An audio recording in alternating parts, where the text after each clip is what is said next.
తన కుమారుడు లోకేష్ వైష్ణవి అనే అమ్మాయిని ప్రేమించడం నిజమైన ఈ విషయమై తాము లోకేష్ను పలుమార్లు దండించామని, లోకేష్ వైష్ణవిని గండికోటకు తీసుకువెళ్లాడనే సమాచారం తమకు ఆలస్యంగా తెలిసిందని, అయితే వైష్ణవి లోకేష్ అక్కడే ఒంటరికి వదిలేసి రావడం తమ కుమారుడి తప్పేనని, లోకేష్ వైష్ణవి విషయంలో తప్పు చేసి ఉంటే అతనికి ఏ శిక్షనైనా విధించవచ్చునని, తప్పు చేయకపోతే తన కొడుకును వదిలిపెట్టాలి అంటూ తల్లి దస్తగిరమ్మ వాపోతోంది.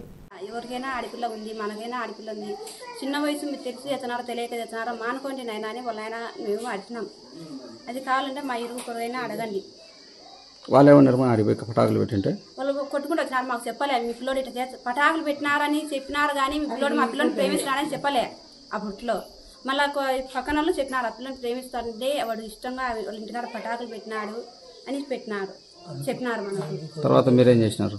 మా పిల్లోని మేము కొట్టుకున్నాం, అడిచినాం, నైనా పెట్టొద్దురు అట్లా ఇదానా పోయి వాళ్ళ ఇళ్ళకాడ పోయి పటాకులు పెట్టొద్దు మనము అని మేము అడిచి మా పిల్లోని మేము కొట్టినాం. వాళ్ళు కొట్టినది మా పిల్లోడు మాకు వచ్చి చెప్పలే. కొట్టినారు మా పిల్లోని దావన పట్టుకొని ఏంటి పటాకులు పెట్టినారు అని.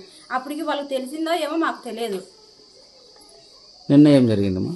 నిన్న గండికోటకు పోతున్నారని నిన్న వచ్చింది సార్. మాకు గండికోటకు పోయేది నాకు తెలియదు. మాకు బిడ్డకు బాగాలేక మేము హాస్పిటల్లో ఉన్నాము. హాస్పిటల్లో ఉన్నాక సాయంత్రంగా నాకు తెలిసింది మా పిల్లోడు ఇట్లా పని లేడని. అంతవరకు నాకు తెలియదు. పిల్లోడు పిలుచుకుపోయడం అయితే నిజమే, వాడు పిలుచుకురాని తప్పు అయింది మా పిల్లోని. అది నాకు తెలిసింది సార్. మా పిల్లోడు పిలుచుకురాకుండా వచ్చింది తప్పే. పిలుచుకొచ్చింటే ఇంత సమస్య ఉండకూడదు. నా కొడుకు కానీ తప్పు చేసి నేను మీరు ఏదైనా చేసేయండి మా పిల్లోని.